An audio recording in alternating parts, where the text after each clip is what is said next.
Untuk satuan perdagangan ini kita lihat sudah diatur ya, diatur sesuai dengan peraturan di Bursa Efek ya.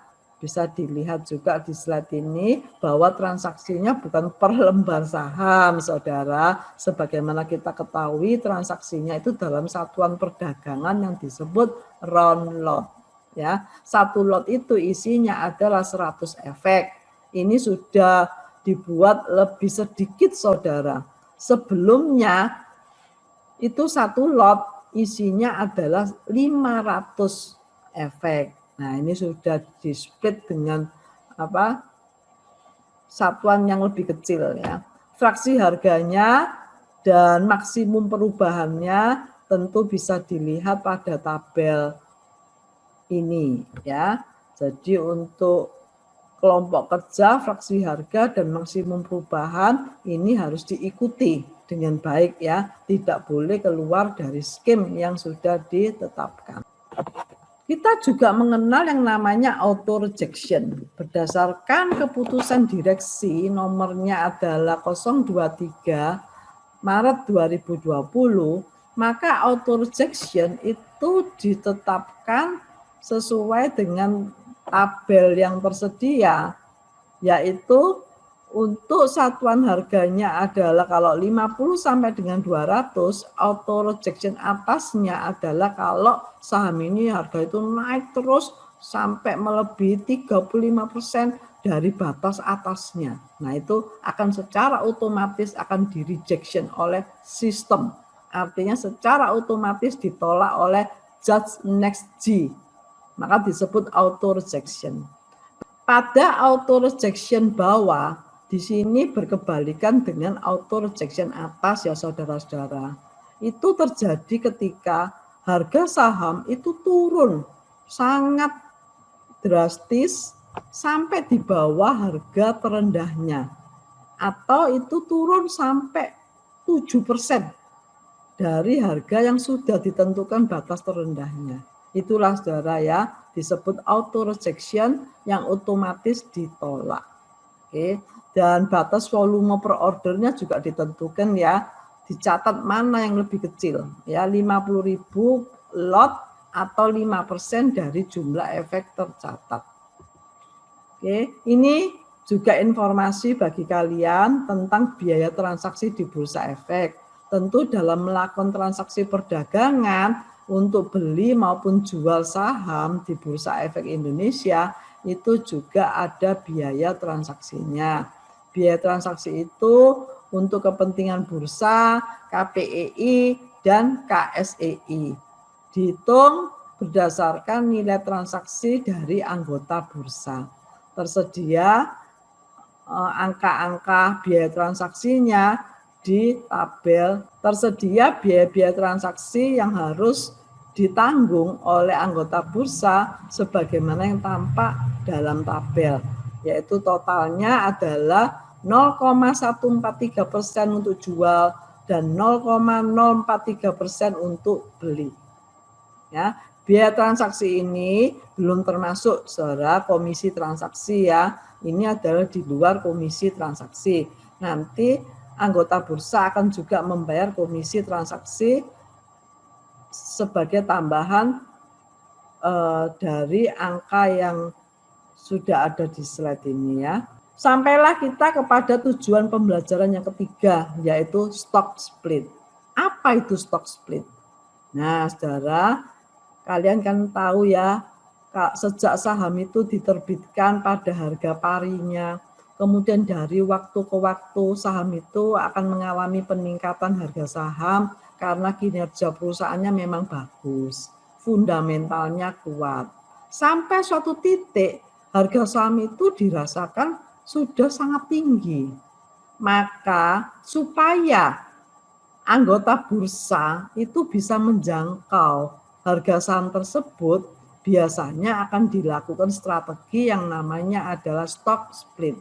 Jadi perusahaan atau emiten akan melakukan proses pemecahan sahamnya menjadi satuan-satuan yang lebih kecil.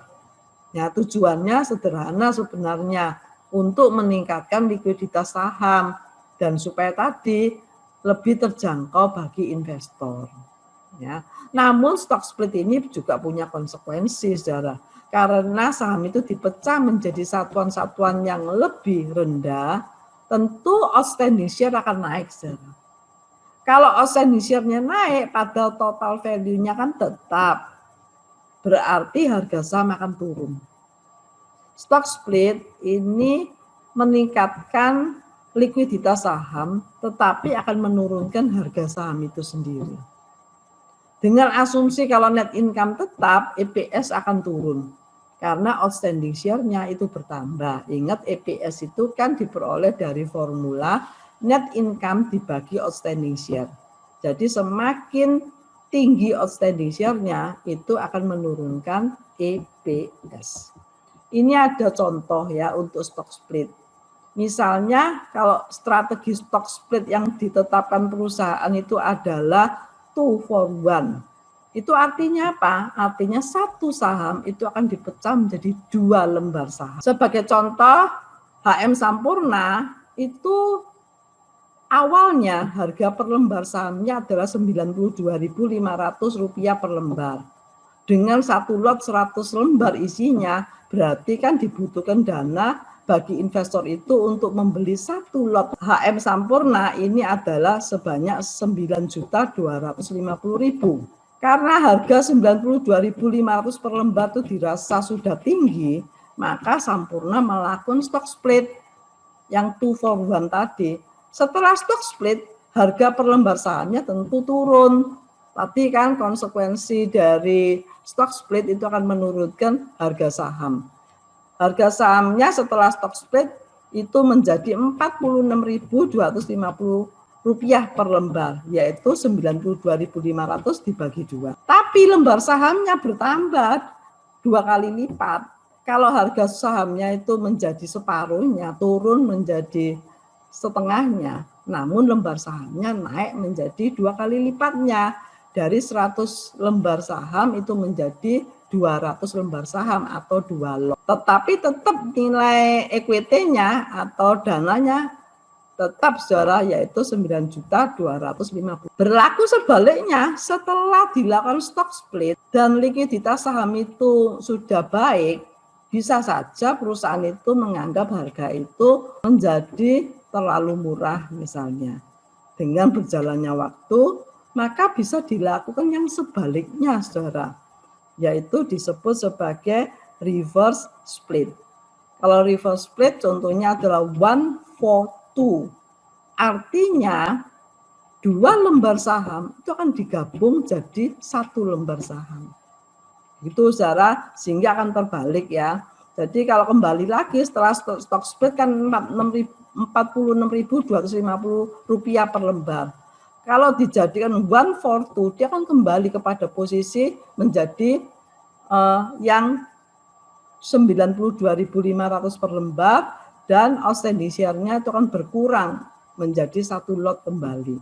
Itu yang disebut dengan reverse split. Saudara, kita sekarang masuk kepada tujuan pembelajaran yang keempat, yaitu stock buyback.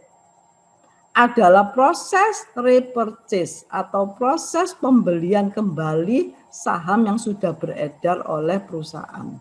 Jadi memang emiten itu mempunyai banyak strategi, saudara. Sometimes dia akan melakukan stock split, tapi pada saat tertentu dia juga akan melakukan reverse split. Dan di yang nomor 4 ini, emiten merasa bahwa outstanding share-nya sudah terlalu banyak. Maka dia berkepentingan untuk apa? Membeli kembali saham yang sudah beredar. Alasannya apa? Dilakukan stock buyback atau stock repurchase. Sekurang-kurangnya bisa dilihat di slide ini, perusahaan itu pada saat itu kelebihan likuiditas. Maka perusahaan berencana untuk buyback saja saham-saham yang sudah beredar. Yang kedua, harga saham itu turun. Di mana harga saham itu turunnya sudah lebih rendah dari harga wajarnya. Berarti perusahaan atau emiten harus apa? harus menarik saham yang beredar dengan cara buyback tadi, supaya mengembalikan harga saham pada titik yang wajarnya. Ya, kalau demand-nya itu tinggi dalam arti perusahaan yang bertindak sebagai buyer, tentu harga akan recovery ya saudara. Dan bisa juga karena pasar itu berfluktuasi secara signifikan. Pasar itu mengalami perubahan-perubahan yang cukup signifikan ya, cukup banyak saudara. Sekarang proses untuk melakukan stock buyback itu bagaimana? Kita bisa lihat di tabel yang sebelah kanan ya. Di sini terlihat bahwa kriterianya untuk melakukan stock buyback, perusahaan tidak perlu meminta persetujuan di RUPS, saudara.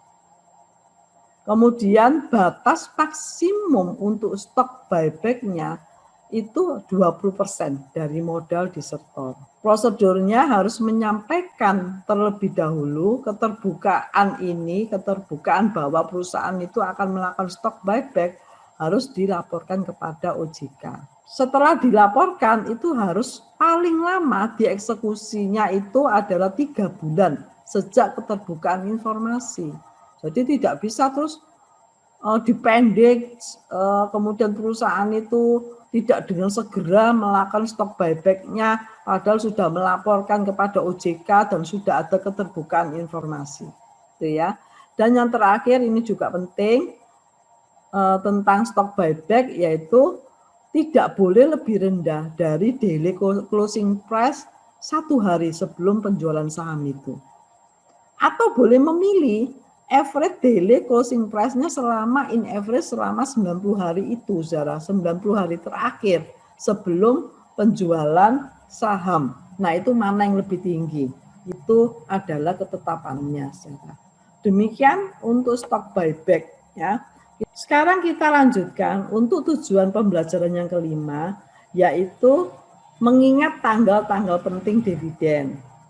Ya, ini sesuai dengan yang Bu Lili sampaikan, bahwa investasi saham itu salah satu menariknya karena bisa mendapatkan dividen. Namun untuk mendapatkan dividen itu harus memenuhi sebuah prosedur ya. Prosedurnya ini sudah disampaikan di tanggal-tanggal penting tersebut. Yang pertama adalah declaration date. Itu merupakan tanggal pertama yang penting bagi pemegang saham untuk diperhatikan. Di dalam declaration date itu akan diumumkan segala sesuatu yang berhubungan dengan pembagian dividen tersebut, saudara. Jadi sesungguhnya tanggal yang lain seperti cum dividend date, ex dividend date, payment date itu semuanya sudah terinformasikan pertama kalinya pada declaration date. Sampai berapa nilai saham yang akan dibagikan itu juga sudah termaktub di dalam declaration date. Oleh karena itu, declaration date ini sering dijadikan sebagai sebuah momen yang akan mempengaruhi harga saham. Itu, saudara. Yang kedua adalah cum dividend date. Cum dividend date adalah tanggal terakhir di mana saham itu masih memiliki hak atas dividen. Itu ya. 1 hari setelah cum dividend date itu sudah disebut sebagai ex dividend date. Artinya saham itu sudah tidak memiliki hak untuk mendapatkan dividen pada periode pembagian dividen tersebut. Kalau tahun depannya itu bisa dapat dividen lagi, tapi untuk tahun berjalan dividen sesuai yang dicantumkan di declaration date, maka saham itu sudah tidak memiliki hak atas dividen. Kemudian yang keempat adalah payment date. Payment date ya itu adalah tanggal pembayaran dividen. Ya. Sebenarnya ada satu lagi yang juga penting ya diingat, itu adalah holder of record date. Holder of record date itu adalah tanggal penting untuk menunjukkan pemegang saham siapa yang akan mendapatkan dividen. Jadi itu adalah daftar para pemegang saham yang masih mempunyai hak untuk dapat dividen sampai dengan tanggal holder of record date-nya. Dan kita sekarang tidak terasa sudah sampai kepada poin terakhir, yaitu yang ke-6. Di sini ada tips membeli saham. Tips membeli saham itu bermacam-macam. Nah, setidaknya di sini ada 8 hal yang bisa kita pelajari. Yang pertama adalah fokus. Itu fokus pada yang diketahui dan mudah dipahami. Jadi ini tips yang sederhana. Kita tahu bahwa saham yang diperdagangkan di Bursa Efek itu jumlahnya kalau saat ini sudah mencapai 700-an ya saudara.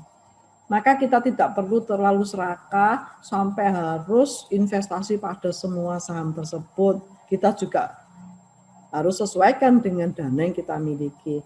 Jadi fokus sajalah pada saham-saham yang memang Anda ketahui dengan baik, yang Anda familiar dengan fundamentalnya, sehingga Anda itu bisa fokus. Yang kedua, disarankan untuk mempunyai pandangan yang long term.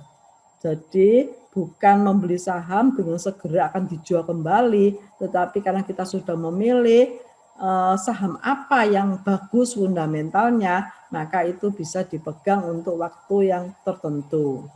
Sehingga kita tidak akan gelisah, yang akan selalu memperhatikan naik turunnya harga saham, karena memang saham volatile ya, tapi kita akan berorientasi jangka panjang. Yang ketiga, kita harus mempunyai kemampuan untuk melakukan valuation of stock ya. Itu poin ketiga, berinvestasi pada nilai dan harga yang tepat. Untuk ini saudara perlu didukung dengan kemampuan untuk melakukan valuing of stock ya. Dengan demikian Anda akan bisa tahu berapa harga kewajaran saham tersebut. Manakala harga saham itu sudah lebih tinggi dari harga wajarnya, kita overvalue. Saham yang overvalue adalah saham yang nilai pasarnya itu sudah lebih tinggi dari nilai wajarnya. Maka Anda akan bisa melihat bahwa saham-saham yang overvalue itu adalah saham-saham yang kurang tepat kalau Anda membeli saham tersebut.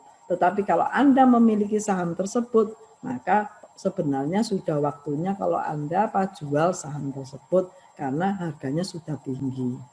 Tentu berlaku sebaliknya kalau sahamnya masih under value. Kalau saham itu masih under value, nah ini kesempatan Anda untuk belanja. Kenapa? Karena saham itu masih murah, saudara. Lebih rendah dari harga wajarnya. Jadi sebaliknya, kalau nanti Anda menemui saham yang masih under value, nah ini saatnya saudara untuk belanja. Karena saham-saham tersebut adalah saham-saham yang masih bagus untuk dibeli. Karena harga sahamnya masih lebih rendah dari harga kewajarannya. Itu maksudnya yang poin 3. Kemudian yang keempat, ya ini sebuah komitmen Anda hanya akan investasi pada manajemen yang bersih.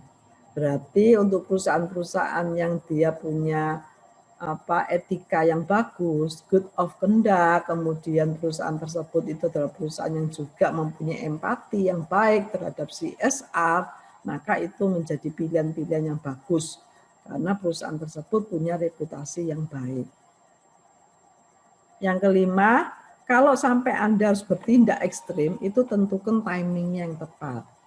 Ini berarti Anda tahu kapan membeli ya. Jadi nomor 5 dan nomor 6 itu bisa gandeng gitu ya. Jadi kalau harus bertindak ekstrim pada waktu yang tepat, berarti ini bicara timing. Itu artinya juga Anda harus tahu kapan membeli. Apakah sekarang ataukah nanti gitu ya. Itu nomor 6. Yang ketujuh, ini sehubungan dengan dana yang Anda punya. Jangan sampai dana itu akhirnya Anda pakai secara tidak wise, sehingga Anda tidak punya dana cadangan yang cukup untuk membeli saham-saham murah maksudnya. Karena Anda sudah sangat emosional di awal, sehingga dana Anda sudah habis. Berarti Anda akan kehilangan kesempatan untuk memperoleh saham-saham yang bagus tapi murah. Jadi yang terakhir yaitu ketahui kapan melakukan kesalahan. Nah, ini juga satu tips ya saudara, tidak ada manusia yang sempurna, termasuk investor. Investor pasti juga akan pernah melakukan sebuah mistake. Nah, itu sebagai sebuah titik balik untuk kita belajar dari kesalahan itu, untuk kita bisa meraih yang lebih baik di masa depan, dan kita tidak akan jatuh dalam kesalahan yang sama. Demikian saudara, penjelasan dari investasi saham. Semoga ini menginspirasi saudara-saudara dan membuat saudara itu juga bisa mempunyai alternatif investasi yang lebih banyak. Kali ini adalah investasi saham. Selamat pagi.